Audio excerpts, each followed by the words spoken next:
So let me start by saying that usually this time of year in January, February, March, Paola Tealdi and myself, we travel to the US and in normal conditions and carrying the bottles of the new vintages with us and to taste together. And so this year we decided to send the bottles to your home, to your doorstep. We're missing sharing with you the new vintage, so we decided to do it this way. And so you should have received the Brunello di Montacino vintage 2016, the vintage we were allowed to release on January 1st this year. The new vintage, the new release of Poggio al Vento, Brunello di Montacino Reserva, vintage 2013, and the single vineyard, single variety, 100% Cabernet Sauvignon by the name of Olmaya from vintage 2015, a great vintage for Cabernet Sauvignon here in Montacino. So I hope you had a chance to open the bottles and allow the wine to breathe a little bit in the glass as well. Please allow the wine to stay in the glass for a while. I think you will see the evolution, how it changes over the 15 minutes, half an hour that I'll need for the presentation. So I'll share with you the screen now so that we can watch some pictures while I present the state. So here I am sharing the screen. And I always like to start with this image. Essentially, the symbology that you find on the labels of the wines from Cordorcia. First of all, the name Cordorcia, which means the hill overlooking the Orcia Valley, the Orcia River. It's the physical location from which I'm talking to you. That's where the vineyards are planted, where the cellar is located. Here we grow the grapes, we vinify the wine and we bottle it. Everything happens here. So the name is actually not only an indication of the territoriality of what we do, but also the expression of our mission, the mission of producing the best wine that this part of Montacino, these southern-facing slopes of Montacino are capable of delivering. And then we have the symbol, which is composed of two elements. You have the bottom part, which is the 3 rows of hills. It represents the hilly landscape in which we operate. It also represents our link with nature, our link with our agricultural activity. I often like to say that here at Cordorcia, we are not wine producers, we are farmers, we grow grapes, and the wine is a consequence of the grapes that we pick, that we harvest every year. So the 3 rows of hills are there to represent Mother Nature, the origin of the wine that's poured in the glasses. And then we have the hand pointing to the star, which is our search for excellence, our quest for quality. Everybody that works at Cordorcia has a very clear aim to improve the quality, to improve the conditions in which we work in order to produce a better wine. And so the hand pointing to the star represents that. The Montacino territory and the Cordorcia territory have a unique predisposition to biodiversity. I think this is very important to stress. 50% of the land in Montacino, of the municipal territory of Montacino, is still today taken up by natural woodland, by Mediterranean shrub. And I'll give you another piece of information. Of all the territory of Montacino, only 15% is planted with vineyards. 85% of the territory of Montacino is dedicated to other crops or to natural woodland. This is quite unique for one of the most famous wine appellations in the world. one of the most famous wine appellations in Italy. But not only this, we belong to a larger territory called the Orcia Valley. This is a picture on the screen taken from the vineyards of Cordoccia, looking into the valley, looking at this unique territory which has been shaped by the hand of man over the centuries since the Renaissance, under the concepts of what's called good government. So a view that a father of a family would take decisions make on looking at the long-term result, not at the short-term result. And not only this, but as you can see in the picture, there are no motorways, no industrial settlement, no big power lines. It's a very natural environment. So natural that it's actually a natural park. We have a lot of wildlife. This contributes as well to the biodiversity of the territory. This picture you have on the screen now, I took just outside the cellar. This is the lawn outside the cellar where we bottle the wine, and this is the wildlife we have early in the morning grazing just outside the cellar. Not only a natural park, we're also a World Heritage Site, a declared Patrimony of Humanity. So when you put together all of these elements, when you operate in this kind of territory and you're surrounded by all of these elements that I've just described, you feel a duty to protect the environment, to make sure this unique capital reaches the next generations, that you don't spoil it. And that's what we do here at Cordoccia. And to achieve this, in the year 2010, we decided to apply for organic certification.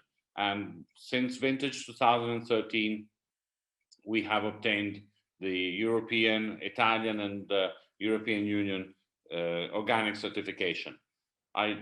The Brunello di Montacino Reserva Poggia al Vento I sent to you is the first vintage certified organic here in Italy for this label. And a little bit jokingly, I like to say that now I've completed my short-term project. The short-term project started in the year 2010 when I decided to seek the organic certification, and with the release of Poggia al Vento 2013, the full circle is now completed, and I've completed my short-term project. Cordoccia is a pioneer in research and development. We have research, we do still research every aspect of the agronomics of the here in Montacino of the Sangiovese grape in this environment. All the aspects from density of plantation to rootstocks and so on. And we can really say that we are pioneers. One example of this is the anniversary we celebrated last year in 2020, sorry.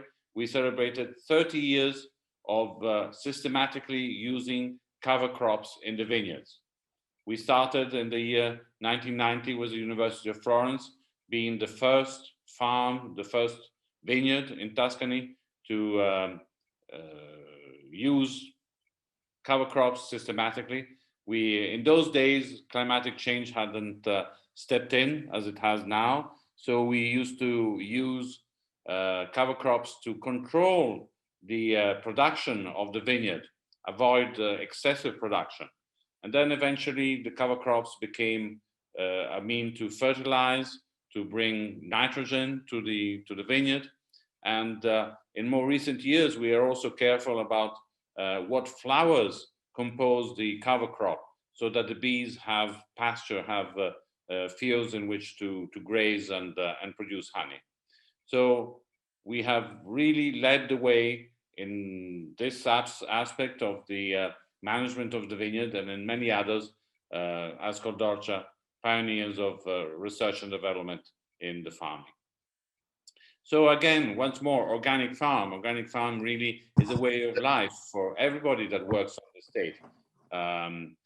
Being an organic farm has meant putting families, young families with small children to live in the farmhouses on the estate, young families that are interested in having their own farm animals, fresh eggs, orchards, fruit trees, and helping to develop that biodiversity that's also important to conduct a healthy organic management, organic and biodynamic management of the land and of the farm. We're also a historic farm. I always like to show this gold medal diploma dating back from 1978, so more than 40 years ago, for a Rosso di Montacino when it was still denominated red wine from the Brunello vineyards. And the fact that it's a gold medal for this Rosso di Montacino given in a Swiss competition, wine presented by a Belgian company, gives you a dimension of the contribution that Coldorcia has given to the wines of Montacino in terms of distribution and notoriety in Italy, in Europe, and around the world.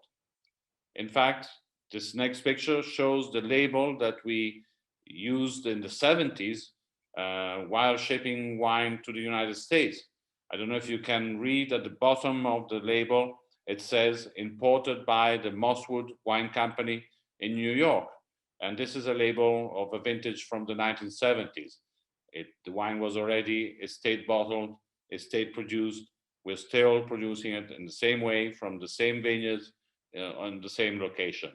So you might find at times old bottles of Brunello di Montacino by Coldorcia with this label still to be uncorked, and I can promise you most of them are in incredible condition. They can give an incredible experience, great emotion. Also, Rosso di Montacino, we've been exporting Rosso di Montacino. This is from 1983, the first year Rosso di Montacino became DOC. And here again, imported by the Mosswood Company, we were already shipping Rosso di Montacino to the United States, and we've been doing so for all these years. Also, Tre Bicchieri, one of the very first Tre Bicchieris from the year 1995 for Brunello di Montacino Reserva, Poggio al Vento, vintage 1988, one of the great historical vintages. And there we were present with Arcigola, Slow Food, and Gambero Rosso.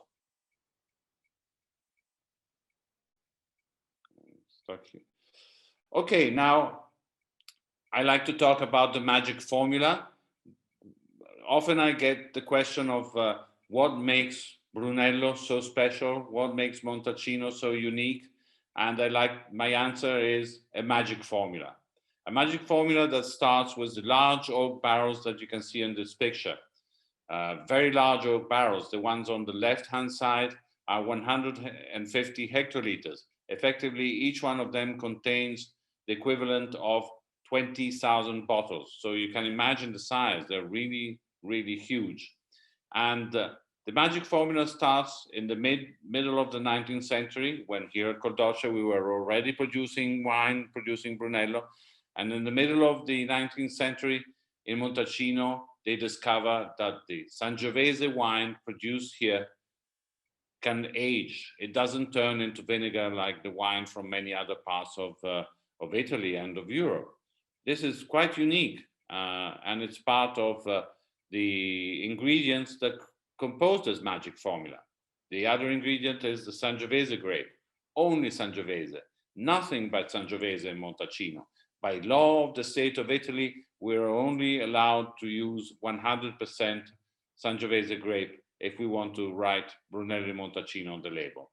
So we have contributed there again here at Coldorcia to the selection of the Sangiovese grape. We have registered 3 clones of Sangiovese, which are available to all the producers here in the territory. And this picture, which is an official picture, the picture used by the Consorzio of Brunello to portray the Sangiovese grape, is a bunch from one of the clones selected here at Coldorcia with the University of Florence. Another element of the magic formula of Brunello is the territory. We have different kinds of soil in Montacino. We have the clay, which is typical of the Montacino territory, but we have also soils that are more sandy, but all have one characteristic in common. They have a lot of limestone.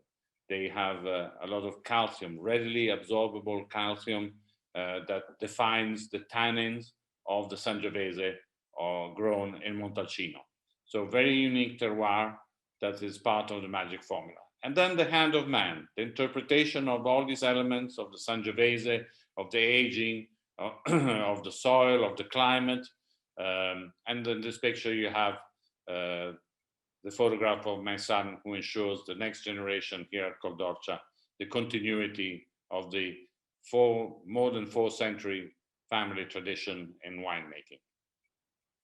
So I like to reiterate, I like to repeat once more, we are farmers, we grow grapes, we harvest the grapes, and the wine is a consequence of the grapes that we farm. So our wines are made in the vineyard. We like to age them in large oak barrels that do not contribute excessively to the wine, because we would like the wine to be composed of what comes with the grapes, with the skins of the grapes into the cellar. We produce handcrafted wines. We are biodynamic producers, so we are required and we want to produce only handcrafted wines. Every single bunch of grapes that we produce at Coldorcia is touched by human hand. We like to look after the vineyard under the concept that each vine, each plant is an individual and requires personalized attention. So we, not only the harvest is done by hand, all the operations during the year, the pruning, the spring cleaning, the green harvest, everything is done by hand in order to ensure the maximum quality from this part of Montacino. And we produce traditional wines. Traditional wines means using the traditional oak barrels that you see in the picture, but it's also the profile of the wine. Wine made to be paired with food. A wine that has a sustained acidity that will make it eminently suitable to be shared with food, to sit on the dinner table. So tradition means also capacity to age, which is the other feature of the Sangiovese from Montacino. As I like to say often at Coldorcia, we don't produce wines so that they will stand out in a lineup of a tasting, but we like to produce the wines that will be finished the first in the glass by consumers. Now let's talk about the 3 wines that we sent over for you to taste. The first one is the Brunello di Montacino Vintage 2016, which we released in January this year. I'm showing on the screen the page from the Taub Family Selection catalog, where you have, apart from the picture of the bottle, a lot of information, very useful information about our wines and a lot of the things I've been talking about in this presentation. Just today, I was reading the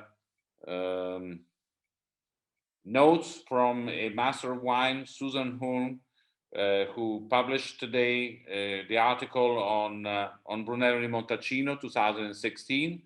And I took note of a few words that she said, and she summarizes the fact that in Montacino, there are essentially 3 styles of Brunello.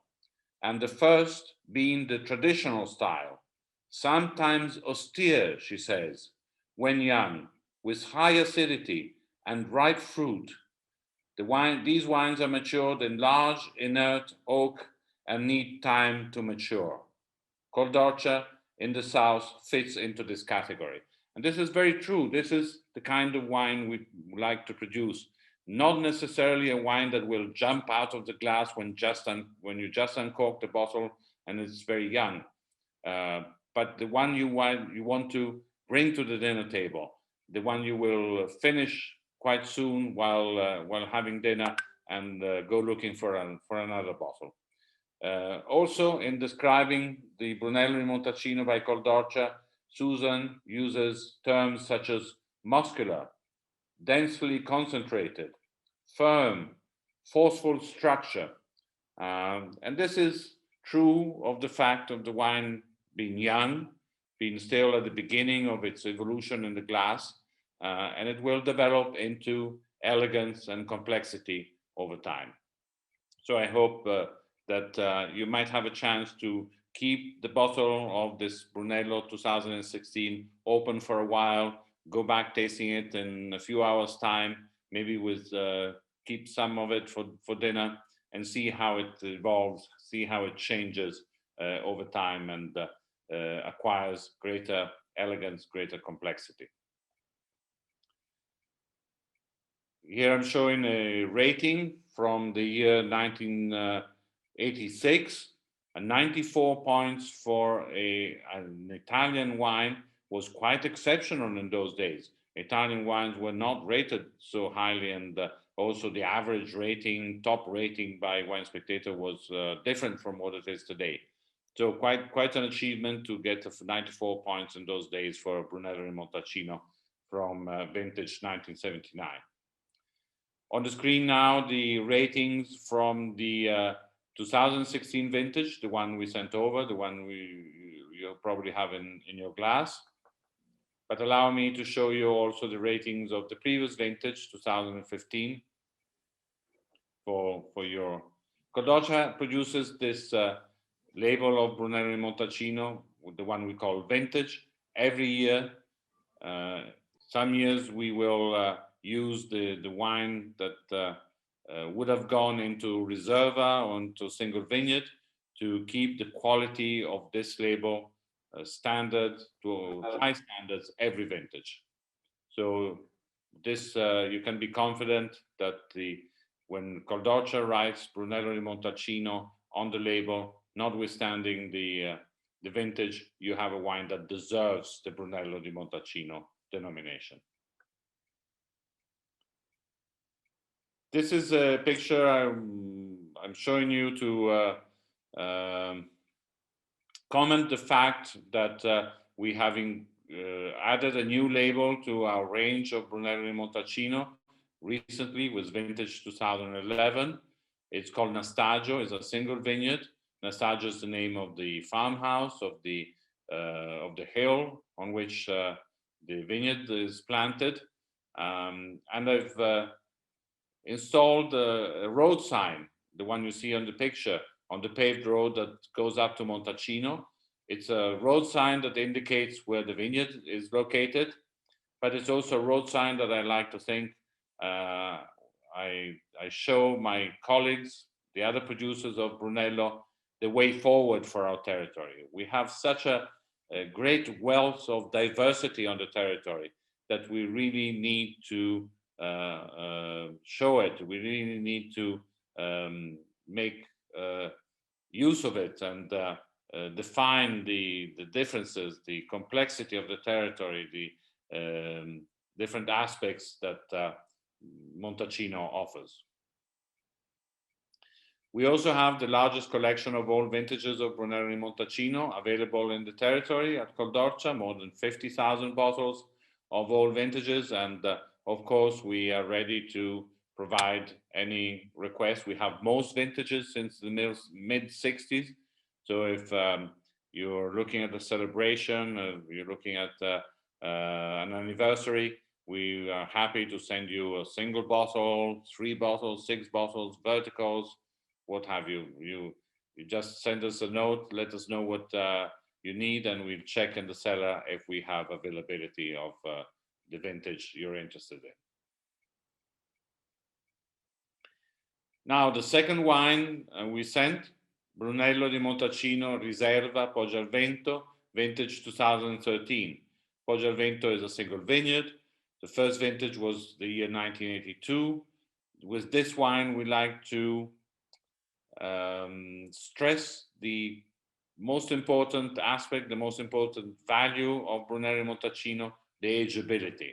That's why we hold this wine 4 years in the large oak barrels before bottling, and then 3 years in the bottle before releasing. So what you are tasting now, vintage 2013, is actually the current release of this label. A wine that has a lot of aging potential.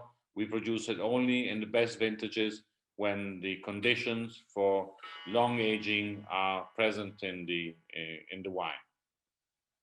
All estate produced from a single vineyard, and as I said earlier, the first certified organic vintage of this label. Some of the ratings on the 2013, the wine you're tasting, the wine I sent over for you to taste.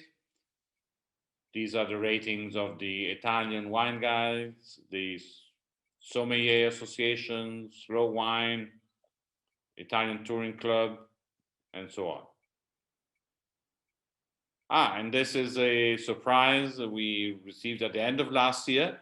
We found out that of all the Brunello di Montacino you can think of, all the very famous Brunellos di Montacino, the one that got the greatest number of high ratings by Italian wine critics, by the putting together all the Italian wine critics, is the previous vintage of this label, the Poggio al Vento Brunello di Montacino Reserva vintage 2012.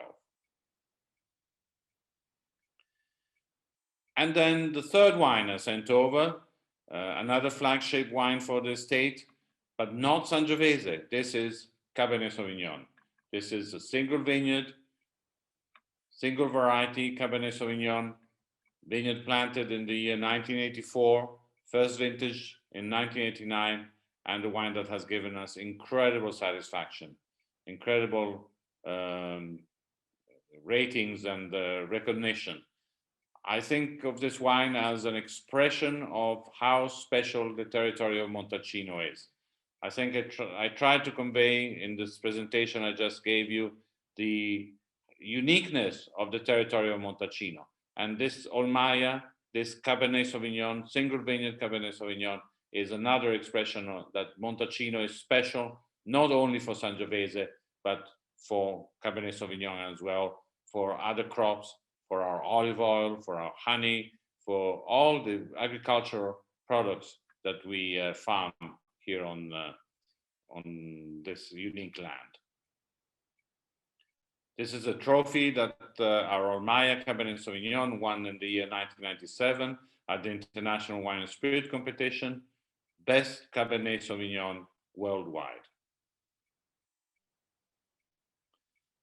And hospitality, for us, the chance to present our wines, present the Col d'Orcia wines in pairing with the food produced here on the estate, with the local recipes, with the seasonal products, is very important. So we hope you'll be able to start traveling again. We will be able to start receiving visitors again and being able to show our wines in the best possible scenario and with the best possible accompaniment. We're on social medias, so do leave us a message if you feel like it. And I always like to finish my presentations with this image, this very simple message, but very understandable message.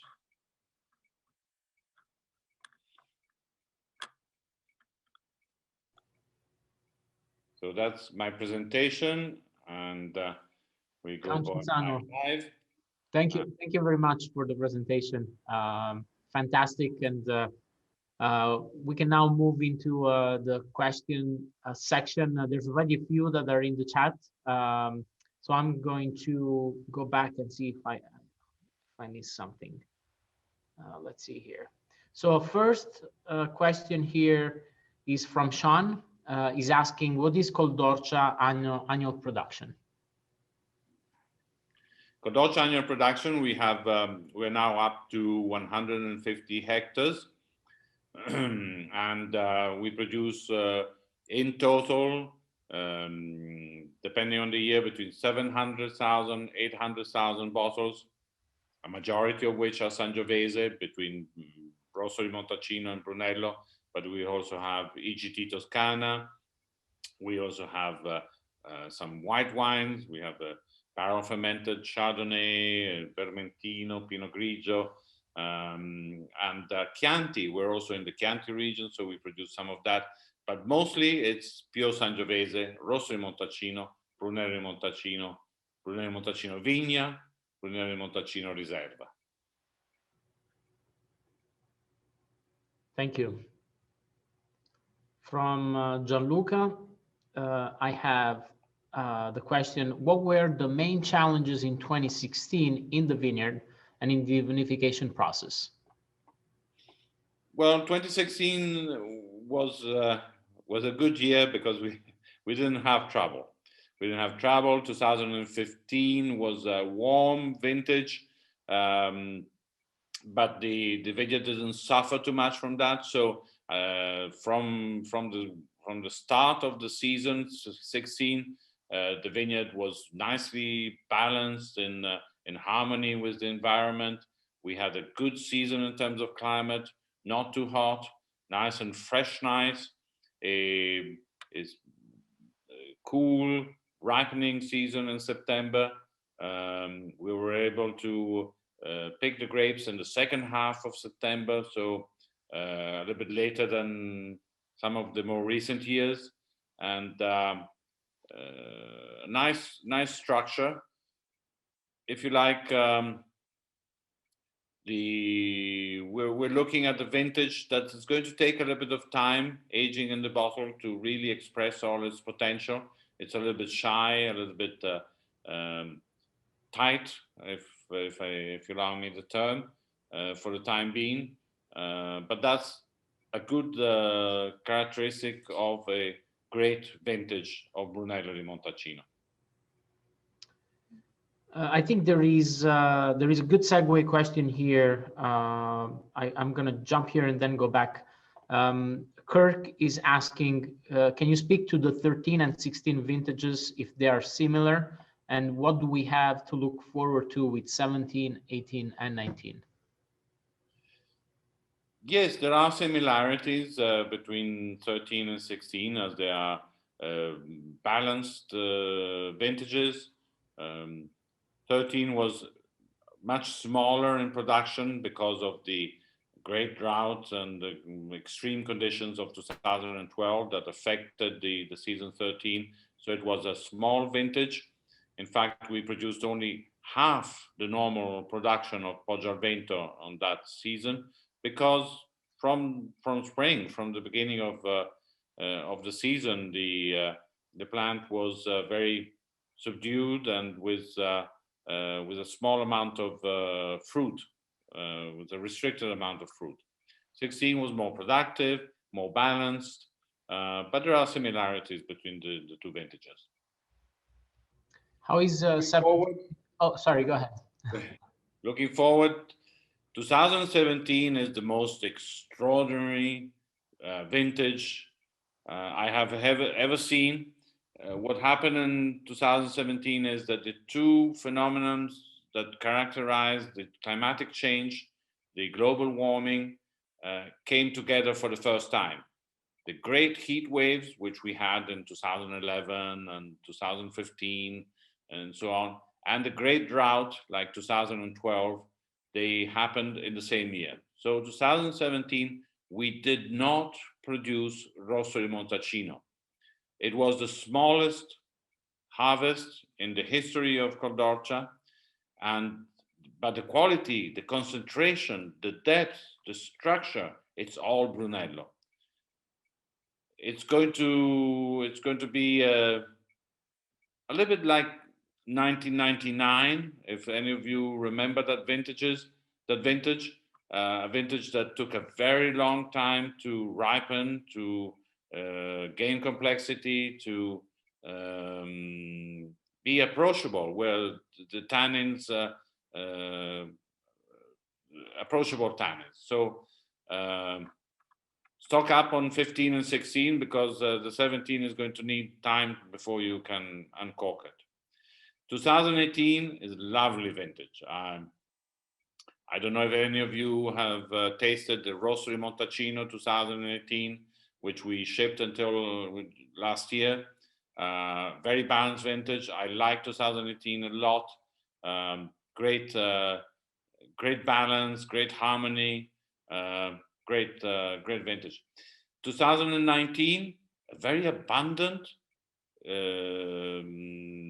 crop with a lot of acidity, which is very important for the longevity and of the wine and for the pairing with food.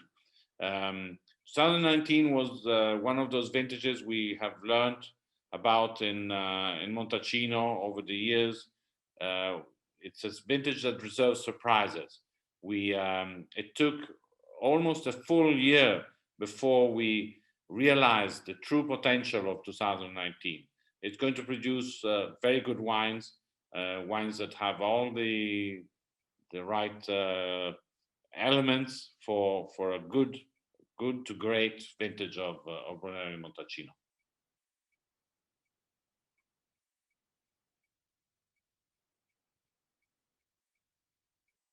I think you're muted, Marco. I am muted. I am muted. Thank you. Count Cinzano, a question from Greg Sinclair. What was the first vintage produced of Reserva? 1982. When my father arrived here in the early 70s, he arrived here in 1973. In those days, the vineyards here on the state were all promiscuous. Were all rows of vineyards planted in between the rows of olive trees. So the first modern, if you like, vineyard to be planted was in 1974, and it was Poggio al Vento. Then, as years went by, and with the planting of more vineyards on the estate, we soon came to realize that the first vineyard we planted, the one in 1974, the Poggio al Vento, was unique, was different. The soil is different. It's a more sandy soil. It's a more ancient kind of soil from when this part of the world was under seawater. And so a soil that gives a very unique minerality. And so 74, we planted it. The first year we bottled it as a separate label, as a single vineyard. Reserva was 1982. And we've been producing it almost every other year. So 5 years out of 10, we produce this Reserva label. Cinzano, in connection to the how you describe the 2017 vintage, Gianluca is asking, how did you manage vine stress during that year in 2017? How did we manage in 17? Vine stress. Huh. Well, that's a great challenge we are facing now, and the great challenge we are happy to say organic management and biodynamic management are helping a lot.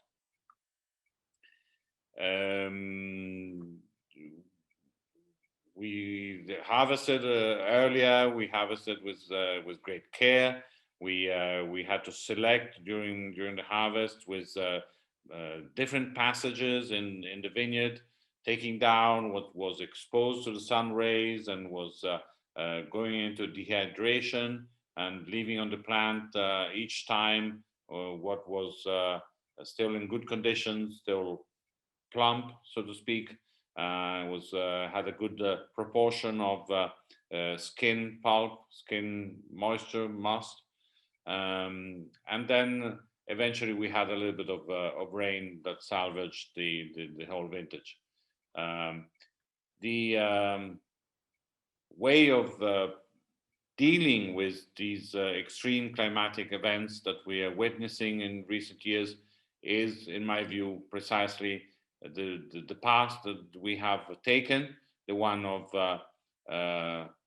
using compost, using cover crops, working towards increasing the organic material in the soil, which means increasing the capacity of the soil to retain humidity, to retain moisture, improve the sponginess and the liveliness of the soil, the what's called by scientists the microbiome, the complex elements of microorganisms, enzymes, insects, fungi, and so on that compose the substratus in which the plant lives. We're starting to see results. We're starting to see a greater capacity of the soil to retain humidity, and we're working with a couple of universities on, for instance, one project that we are working on is the use of zeolite. I don't know if you've heard of zeolite. Zeolite is used by NASA, by the space agency, US Space Agency, for the trials of growing plants in outer space.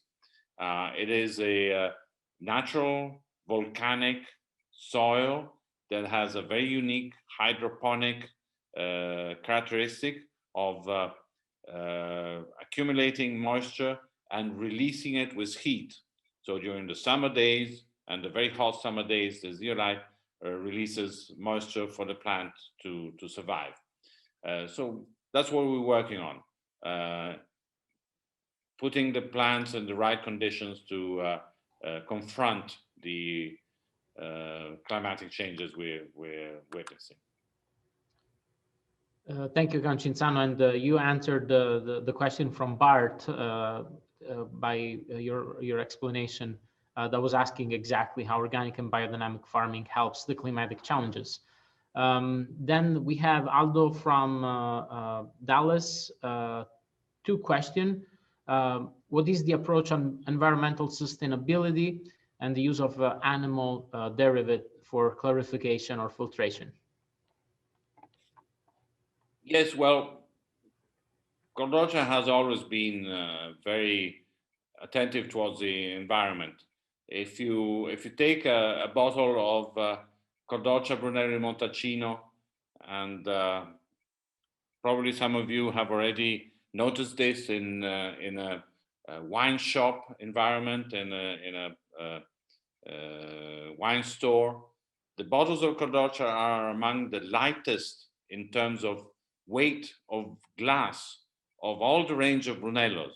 That's because glass is very energy consumptive, is very heavy energy consumer. It produces a lot of carbon dioxide.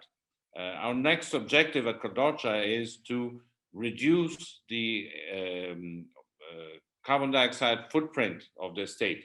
But we've been always very careful, recycled materials for our packaging and so on. So we have a long history of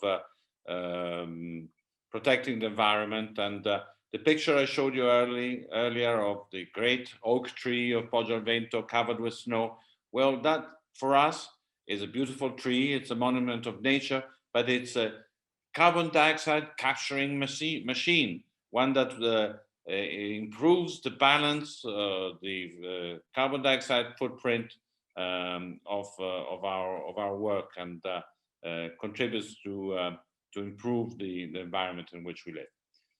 The second part of the question, sorry, it escapes me now.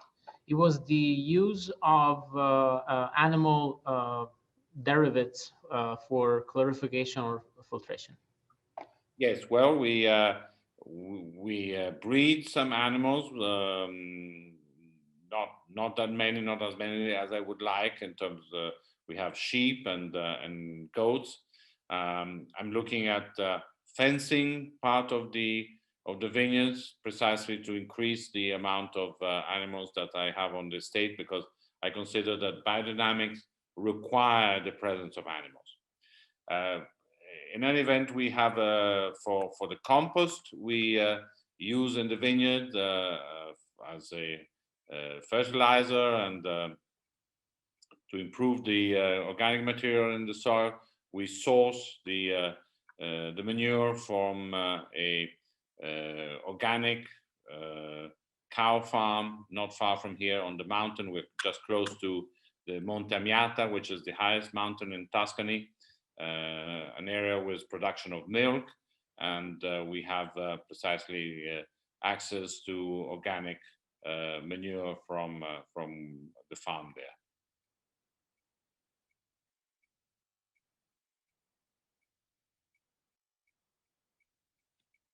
So I have a question here from Chris.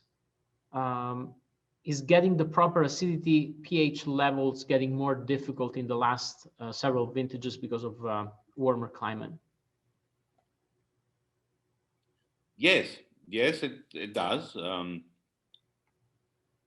We have also learned to drink wines with higher pH.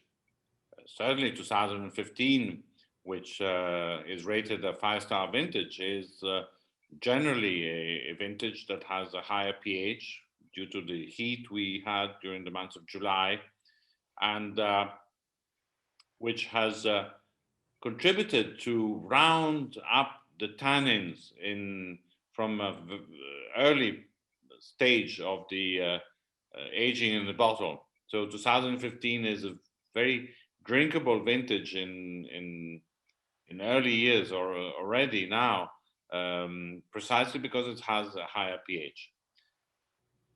We're looking at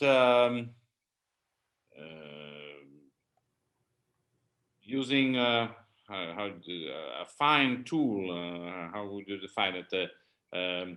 Really working on the ultimate detail in order to manage the increases in pHs we see in the vineyards on the grapes at harvest time. And depending on the climate we're going to have this year, we're looking at harvesting a little bit earlier, some vineyards, some parts of the grapes, to have some batches with a lower pH to balance out other grapes that will come in with higher. So we're work in progress. Count Cinzano from Jules, are you experimenting with any clones of Sangiovese that are more adept at handling the stress of climate change in Montalcino? Yes. Well, we've been conducting clonal selection of the Sangiovese grape here in Montacino for more than 30 years. 6 or 7 years ago, we planted with the Association of Vine Nurseries of Tuscany, the, so to speak, ultimate clonal comparison field with 19 clones from different clonal selections, not just the Caldorcia one, but from Chianti region, from other parts of Tuscany. We collected the 19 supposedly best clones, and we've put them all in one field, and we are comparing them. We are taking measurements, seeing when they ripen, seeing the kind of clusters they produce, and so on, and searching, of course, for the ones that behave the best under the current climatic conditions. And it's a never-ending work. It's something that goes on, and it's passion, really a question of passion to do it, but it's also something that my father started. He never saw the end of it. I won't see the end of it, and it will keep going it should keep going forever. Concitano, we have the next two questions on Olmaya. First question is, well, it's fantastic wine, very different Cabernet style. It feels like a blend of Cabernet with Sangiovese and Merlot. What makes 100% Cabernet taste like this? Is the location, the way it is harvested and aged? Yes, it's the location. It's the Olmaya vineyard is next to the Poggio al Vento vineyard, so it has a similar soil, more sandy soil with good structure, a lot of stones, a lot of fossils, a chance for the vines to really develop roots in the deep down in the underground. The plants of Cabernet Sauvignon that we sourced in the early 80s, because that's when the vineyard was planted. It's not a clonal selection; it's a selezione massale, as we call it, that came from France, from a very famous nursery in France, and we got the right selection, the good selection. Um, and well, it was planted in '84. So over time, we have learned how to handle the Cabernet Sauvignon under the local conditions, and we certainly have more to learn. But we feel we have started to understand how Cabernet Sauvignon behaves over here. And to stay on the Olmaya, Greg is asking why American oak on Olmaya?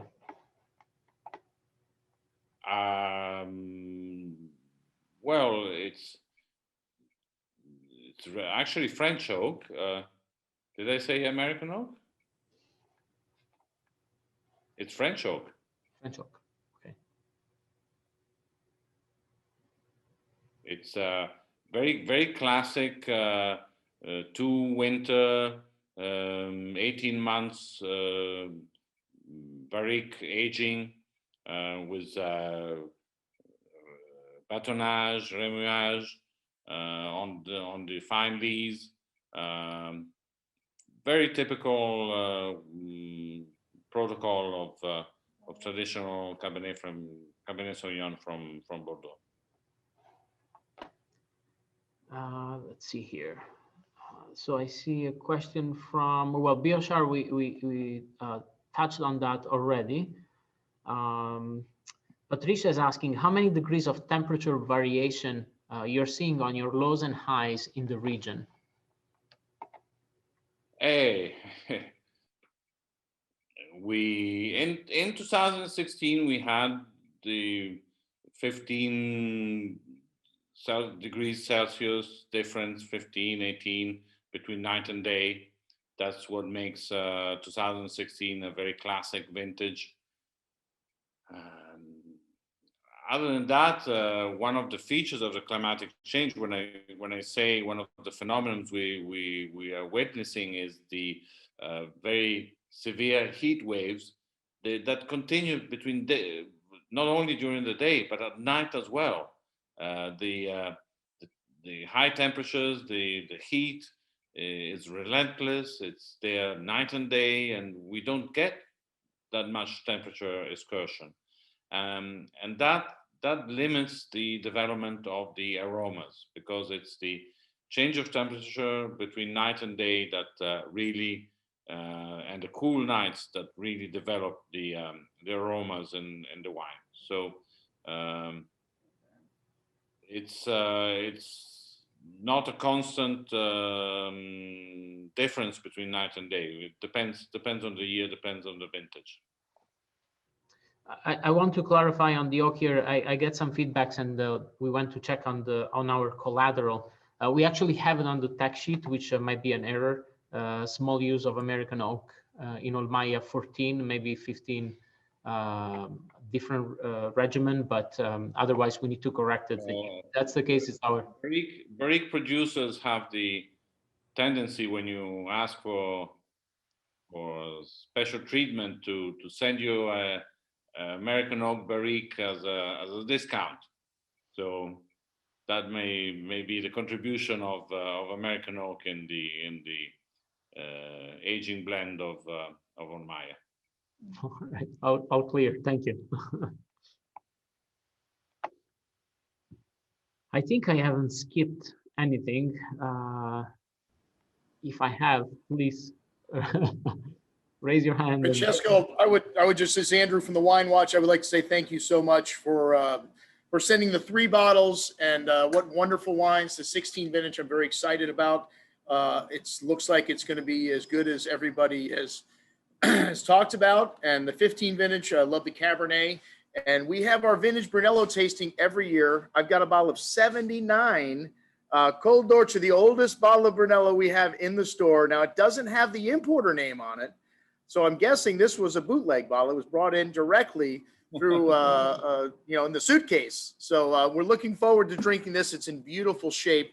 But again, I just want to personally thank you for the presentation. It's great to see you virtually, and I hope to see you again soon in person. But thank you very much. I've got to take off and get back to work, but I really enjoyed it. Thank you. Good to see you, Andrew. I remember visiting you. It's a pleasure to see you again.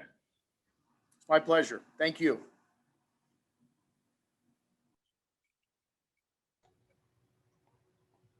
So I'm sipping my Brunello Montacino 2016. I'm going to have it with a little bit of veal now, and it's dinner time for us here in Montacino.